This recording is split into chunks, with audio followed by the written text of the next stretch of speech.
All right, well, you can open your Bible to 2 Samuel, and we are going to look at, I suppose, 1 to 4 of 2 Samuel. Ludwig and I have an agreement. If I fall over during the sermon, he'll carry on from there, wherever I leave off. It's a long section. So, anyone else want to offer taking the third round? So this morning we are jumping back into Samuel. It's been a while since we last looked at Samuel.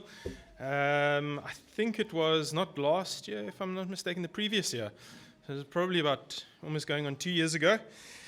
We've held off on jumping into it just yet because we're not sure whether we should do it piece by piece or instead a little bit more chunky. So the idea is we're going to take a look at 2 Samuel now in a little bit more of a chunky way. It's going to mean that we're going to move through it a lot quicker, hopefully.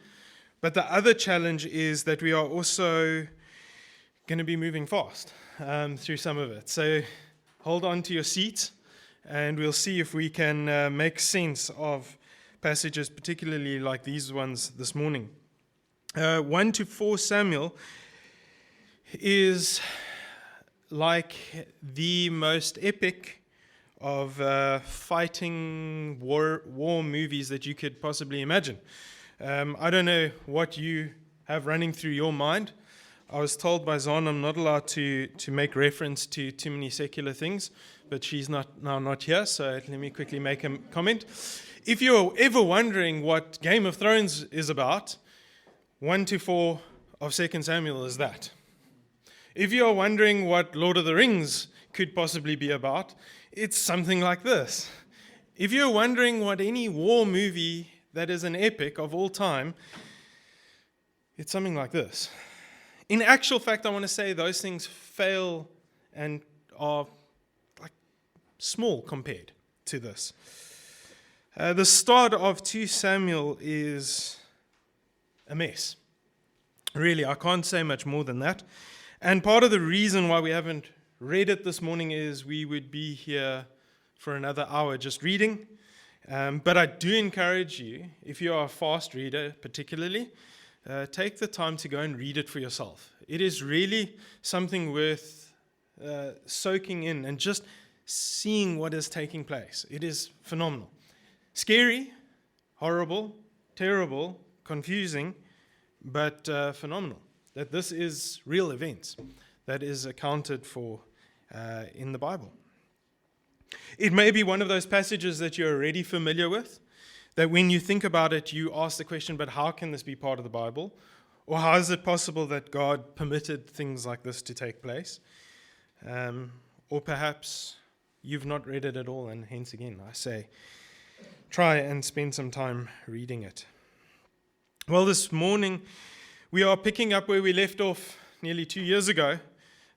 What has happened in the previous part of Samuel, in 1 Samuel, is that Saul has died and David was fleeing. David had been hiding from Saul, and Saul himself died in battle. And so just to pick up, I'm going to read the first couple of verses here, and you're going to get a sense of where we find ourselves now. After the death of Saul, David returned from striking down the Amalekites and stayed in Ziklag 2 days. On the third day, a man arrived from Saul's camp with his clothes torn and dust on his head. When he came to David, he fell to the ground to pay him honor. "Where have you come from?" David asked him. He answered, "I've escaped from the Israelite camp." So just to pause there, this should already get us confused. He has arrived, his clothes are torn, he's got dust on his head, which is a sense of mourning, and yet he's escaped from the Israelites' camp. These are David's people that he's essentially escaped from, and he's coming to David. Verse 4, "What happened?" David asked. "Tell me." "The men fled from the battle," he replied. "Many of them fell and died, and Saul and his son Jonathan are dead." This is the first news that is supposedly brought to David by this man. And David said to the young man who brought him the report, "How do you know that Saul and his son Jonathan are dead?" "I happened to be on Mount Gilboa," the young man said, "and there was Saul leaning on his spear, with the chariots and their drivers in hot pursuit. When he turned around and saw me, he called out to me, and I said, 'What can I do?' He asked me, 'Who are you?' 'An Amalekite,' I answered." And so just to pause there, we now have a very particular and strange circumstance. David has returned from the battlefield having just slain a whole bunch of Amalekites, and now one comes running to him saying that he has a report that Saul is dead. Listen to what is said in verse 9. "Then he said to me, 'Stand here by me and kill me. I am in the throes of death, but I'm still alive.' So I stood beside him and killed him, because I knew that after he had fallen, he could not survive. And I took the crown that was on his head and the band on his arm, and I have brought them here to my Lord." So we're going to pause there just for a moment. As I say, this is a bizarre situation. David, who has just wiped out a whole bunch of Amalekites, has an Amalekite run to him and give an account that Saul is dead. Not only that Saul is dead, but he so happened to be wandering through the battlefield and found Saul on his deathbed and helped Saul die by killing him. And he thought, well, what an opportunity to win favor with the king. I'll take his crown, I'll take his amulet or his band around his arm and take it to David, and maybe David will do what, we may ask. Perhaps he was hoping, and we will see that at the end of chapter 4, but perhaps he was hoping with all hope that David was the kind of king that saw benefit in the predecessor being taken care of, and therefore whoever did it would be honored. And so it says that this Amalekite has come to honor David, but truly he himself has actually come to be honored. He wants to be honored by the new king for doing something in favor of the new king. But notice how David responds. Verse 11, "Then David and all the men with him took hold of their clothes and tore them. They mourned and wept and fasted till evening for Saul and his son Jonathan, and for the army of the Lord, and for the nation of Israel, because they had fallen by the sword." And David said to the young man who brought him the report, "Where are you from?" And he said, "I am the son of a foreigner, an Amalekite," he answered. David asked him, "Why weren't you afraid to lift your hand to destroy the Lord's anointed?" Then David called one of his men and said, "Go strike him down." So he struck him down and he died. For David had said to him, "Your blood be on your own head. Your own mouth testified against you when you said, 'I killed the Lord's anointed.'" That's the introduction, basically, to Samuel. As I said, this is an intense book, and it's an intense start. It's quite an epic scene, if you had to imagine this. I'm a kind of person, I love movies. This is like a fantastic opening scene for an epic movie. But this is no movie. This was reality. This had taken place. This is what we are told, at least here. And here this Amalekite thinks he is going to win favor, and instead he meets his own demise as he is cut down. For one, he most likely simply lied, and his only gain from lying is his own death. He lied to David, he lied to the future king, or who had been already anointed as king, for claiming that he had killed the anointed. What this also tells us is something very important if we had forgotten. David holds in high regard the role of kingship, whether it is someone that he liked or not, whether the person wanted to kill him or not, like Saul. He saw Saul as an anointed one of God. And therefore, he, as he says here, in verse 16, he says, "Your blood be on your own head. Your own mouth testifies against you when you said, I killed the Lord's anointed." David has a respect for who God has instituted and put into place. And he will never, at least in this circumstance, want to take the life of Saul. If you recall last time when we looked at 1 Samuel, David felt remorse simply for cutting the end of Saul's robe while Saul was in the cave, if you remember that.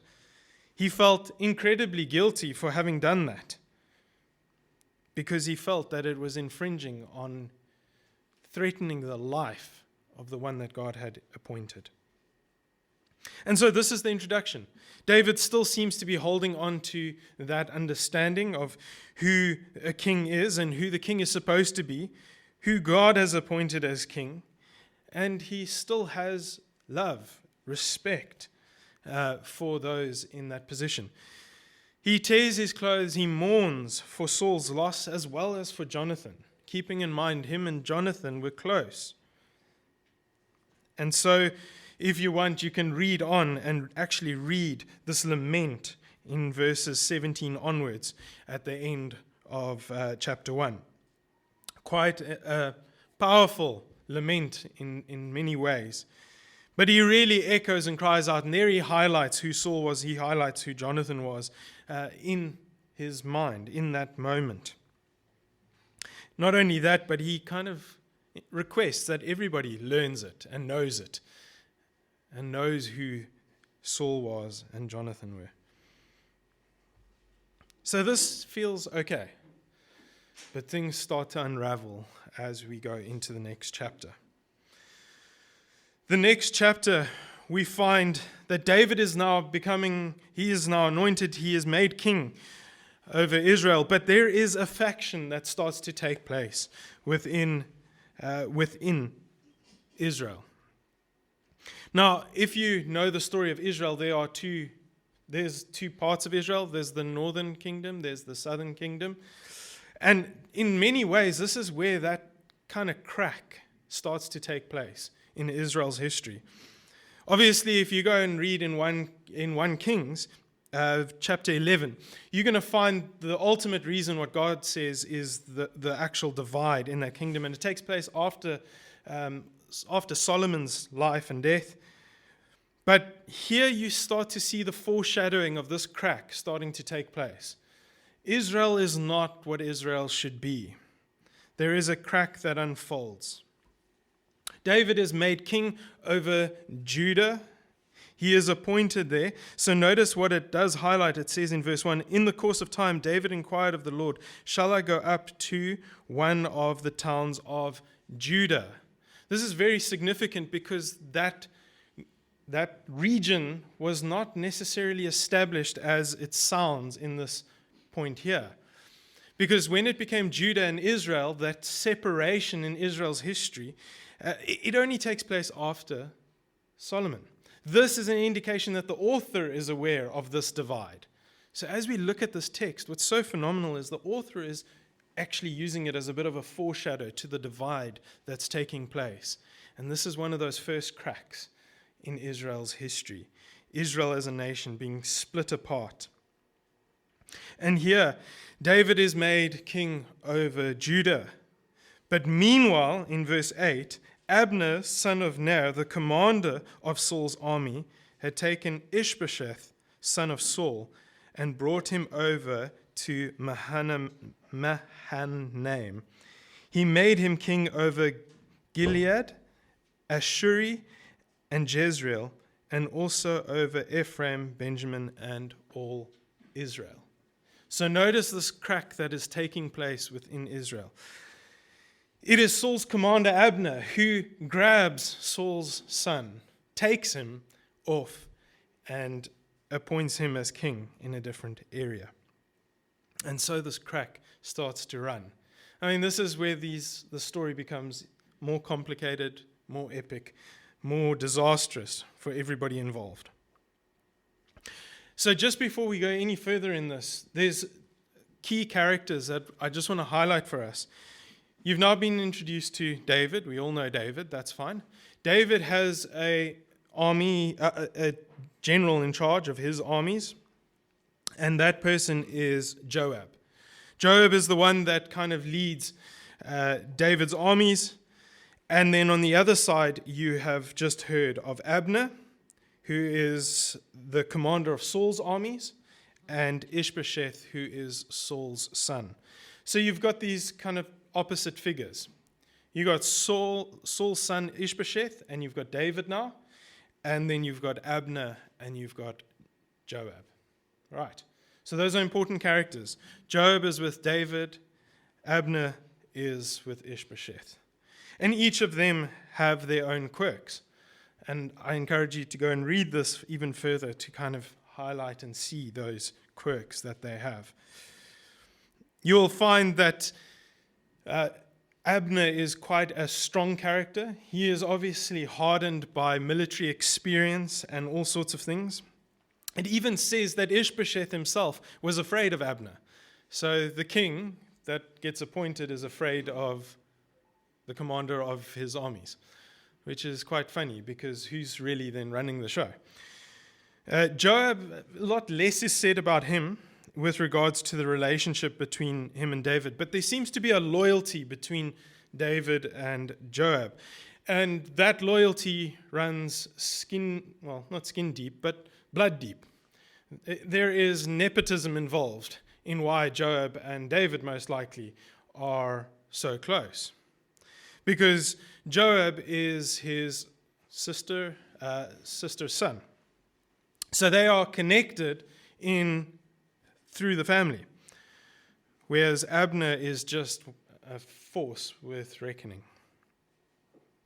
And so as this unfolds, we're going to see all sorts of bizarre events taking place. There is, I would love to say, a lot of backstabbing in these first 4 chapters, but backstabbing only came around in the 21st century. They did stomach stabbing back in the day. And so heaped into all of these, every killing that you basically find is a stabbing that takes place to the stomach of each and every person in this text. It is very bizarre. So what takes place after there's this crack forming? Well, there's a split that takes place, and the commanders of the armies decide that they're going to come together and they're going to have a bit of a fun competition.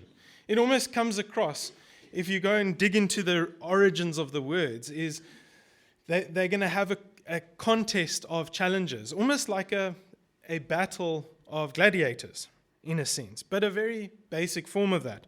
And so it starts with 12 being chosen from the one side, 12 being chosen from the other side, and they come together, and it's as though, the way the story paints it, each one grabs the other one by the head and stabs him in the stomach at the same time. And all 24 fall flat. This is the account that is given here. And this seems to be the onset of a further battle that then takes place. There becomes further fighting that goes on as these men then enter into a battle where Ishbosheth and his men, they lose 360 men, while David's men, he only loses 18. And so the Israelites, or the Israel versus Judah, Israel starts to weaken and lose in number.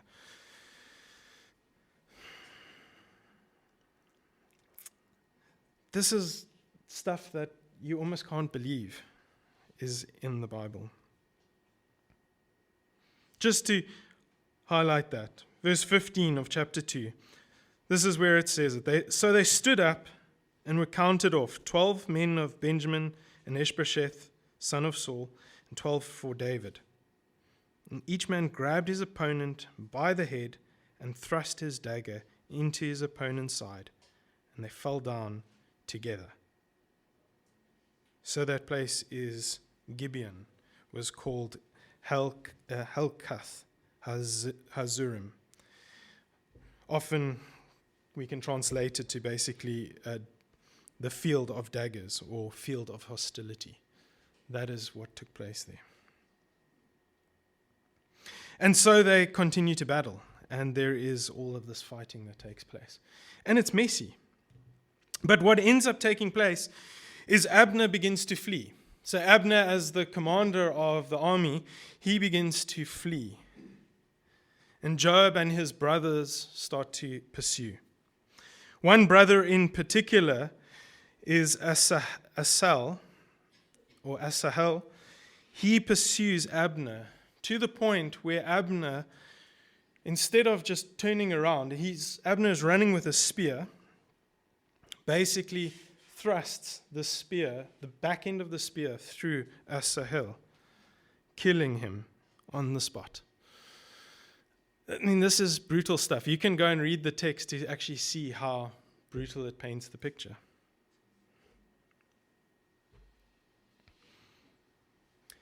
It's horrible yet? And this is in the text. This is frightening, but this is what we have. The next chapter, it continues. There is more fighting, more, as I say, not backstabbing, stomach stabbing. It becomes even more blatant. Abner eventually faces his demise. Abner and David first get into a discussion. Before all of that, David says, if you're going to prove your worth to me, bring back my betrothed. He wants his betrothed back that Saul gave to him. This woman has been married in the meantime, and David now wants her back. And so Abner arranges that. And so she's brought to David. And along the way, the husband that she is currently married to is crying and bleeding and wailing because he is losing his wife. And eventually he is told to go away because David wants his wife back.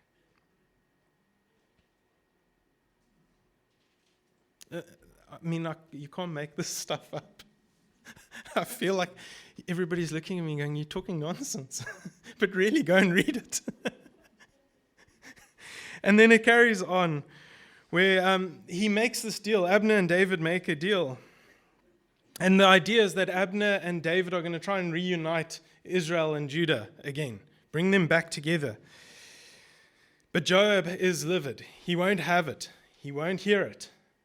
And Joab arranges that Abner would come and meet him. And he takes him into his quiet room and stabs him in the stomach, killing him. And David does nothing. David, however, he is livid by the fact that Joab does it. He even curses Joab to that degree. But no harm is done to Joab himself. This is kind of in the center of all of these events. And there's definitely still more death to come. In chapter 4, you have the final outcome of Ishbosheth. With the fall of Abner, the nation that Ishbosheth is supposed to be leading is now seen as weak. Clearly others saw Abner as a threat as well, as someone as a worthy opponent, and wouldn't cross paths with him. But as soon as Abner dies, Ishbosheth finds his own outcome. Ishbosheth is busy resting at noon. In the middle of the day, he's lying down. And two of his men enter into the tent, pretending to be gathering some grain from obviously a reserve within his home or his tent or wherever he was. We are not told. And they come in and they kill him. They stab him in the stomach. They remove remove his head. Very similar to what happens in the beginning of 2 Samuel. They don't have a crown to bring to David, but instead they bring David now Ishbosheth's head, hoping upon all hopes that they will win favor with David, because they have now killed the son of Saul. And if we have any recollection of what happened in the first chapter of 2 Samuel, is that is not how David operates.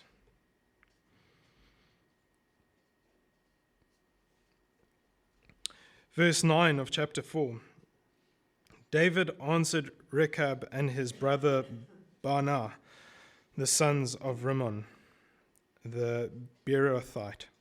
As surely as the Lord lives, who has delivered me out of every trouble, when someone told me Saul is dead, and thought he was bringing good news, I seized him and put him to death in Ziklag. That was the reward I gave him for his news. How much more when wicked men have killed an innocent man in his own house and on his own bed, should I not now demand his blood from your hand and rid the earth of you? This is David's response to them. And if that's not enough, David gave the orders to his men, and they killed the 2 of them. They cut off their hands and their feet and hung the bodies by the pool in Hebron. But they took the head of Ishbosheth and buried it in Abner's tomb at Hebron. It's where we close just this hairy section of 2 Samuel.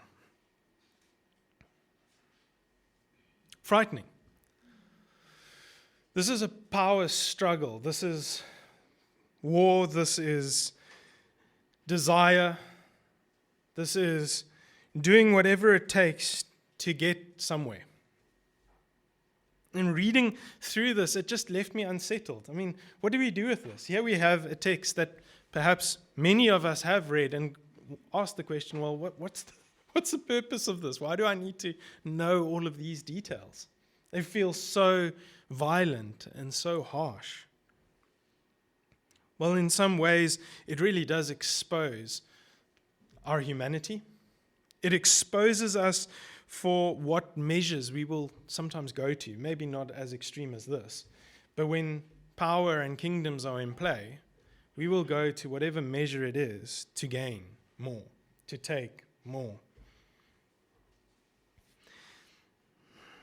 Saul's men, and him being the previous king, had an understanding of taking. Saul's right-hand man understood to take. He took Ishbosheth. He took him and tried to make something of him, but for his own gain. David, however, wants to take what is either given, so that's the complicated one with wanting his betrothed back, but David generally wants to have things given to him. And it seems that is there in this text to some degree. David will not permit people to take other people's lives for his sake of gaining his position as king. He will not take the crown that is brought to him. It must be given. It must be appointed. He must be anointed in order to be king. The other piece of evidence that we do have, and this is few and far between where this does happen, but what makes it so incredible is the story begins with firstly David dealing with the Amalekites and coming back from battle with them. That is the very thing that Saul failed to do. Saul was meant to deal with the Amalekites, and he never did. And here we are introduced again to David dealing with the Amalekites.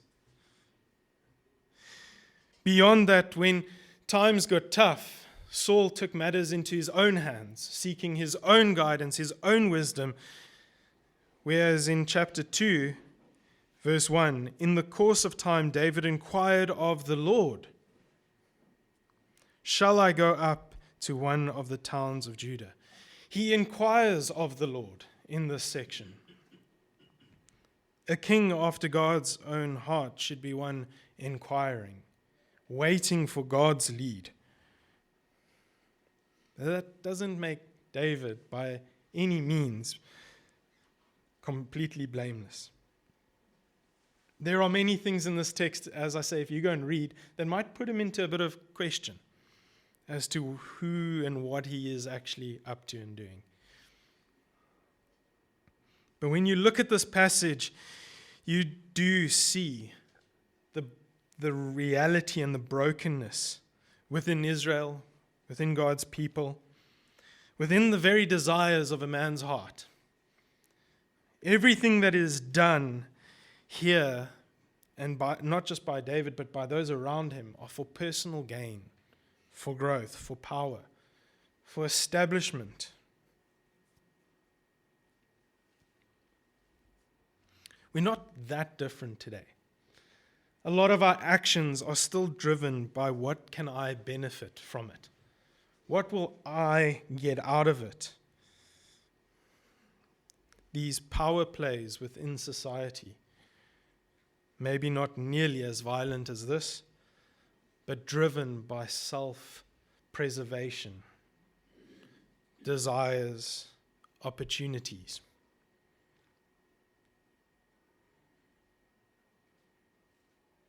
I suppose in hindsight, that is why we do like movies that sound a lot like this. Because we will never act necessarily as brutally, but there's something in it that gets our attention. People write stories like these because their imagination runs wild with them when it comes to life and doing all the things that they wish they could do but just don't. And then you have those that do act on things like this. You have those that will go the extra mile for their own personal gain, killing, harming, conniving, and scheming. And we don't need to look far. We can turn on the news, we can look around us, and we see it everywhere. Whether it is in politics, whether it is in private lives,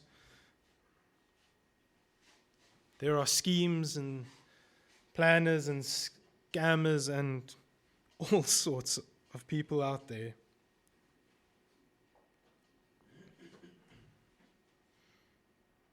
And so when we look at a passage like this, it's exposing in some ways. It's exposing of the reality of what we have around us.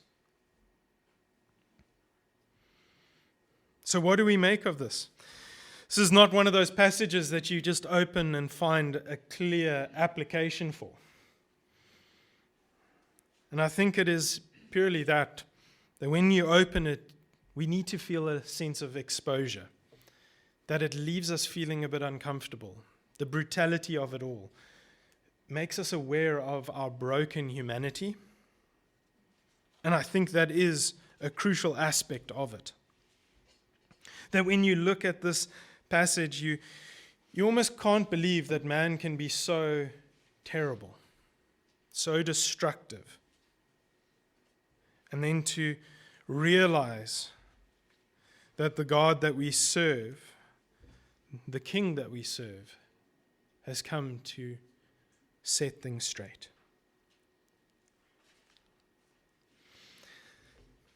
That we so often want to run to God with a crown or a head in our hands to gain his favor in some ways. But he asks us for nothing. So I actually just want us to look at the words of one of the songs that we sang this morning already. And the reason why I want to do it is because as we were singing it, I realized that this actually helps us to solidify the type of king that we are serving. So if you don't have it, I'll read it for us. But it's a song that That's words really do capture, in a sense, the opposite of this passage for us as well. It starts with, I approach the throne of glory.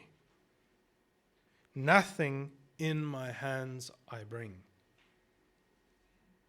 but the promise of acceptance from a good and gracious King. Such an opposite picture to what we saw with David. Here someone came bringing a crown or bringing a head, trying to find acceptance, and they find their end. And here we sang this morning that I approach the throne of glory with nothing in my hands. But there is a promise of acceptance from a good and gracious King. What else did we sing? I'll give to you my burden as you give to me your strength. Come and fill me with your spirit as I sing to you this praise. You deserve the greater glory. Overcome, I lift my voice to the King in need of nothing. Empty-handed, I rejoice. You deserve the greater glory. Overcome with joy, I sing. By your love, I am accepted. You're a good and gracious King. Just pausing there in that song, but when we looked at this passage this morning, it feels void of any compassion, any grace in some sense, any love. The only time that actually love is mentioned is in the lament. Funny enough. So go and read the lament that David writes for Saul and Jonathan. Because the only time love is really highlighted in this entire section that we're looking at this morning is toward Jonathan. It's amazing. And it's in the lament, which I find just even funnier. But here today, we get to come to a King. We can come and experience joy as we sing, because it's his love that is accepting, because he is a good and gracious King. The next verse in that song that we sang, oh, what grace that you would see me as your child and as your friend. Safe, secure in you forever, I pour out my praise again. And the reason why I wanted to highlight this is, as I was sitting here this morning and we're singing the song, the thing that struck me is that there David was dealing with the Amalekites, and this Amalekite comes to him. The enemy comes to him, and David ends up killing him, because David had perhaps full right to do so, because he was dealing with the enemy.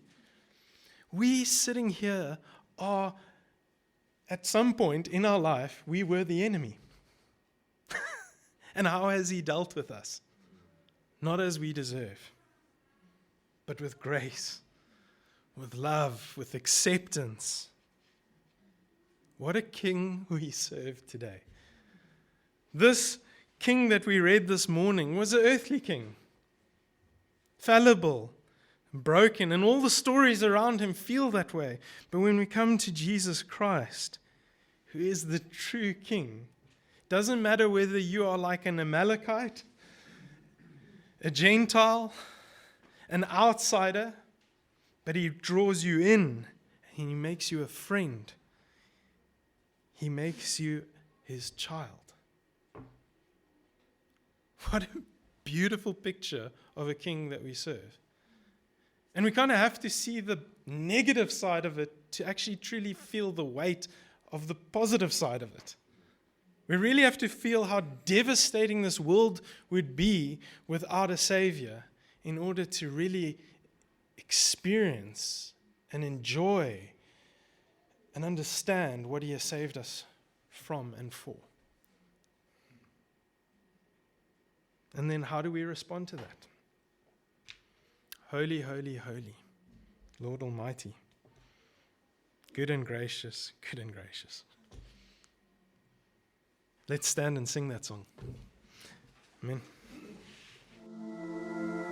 you.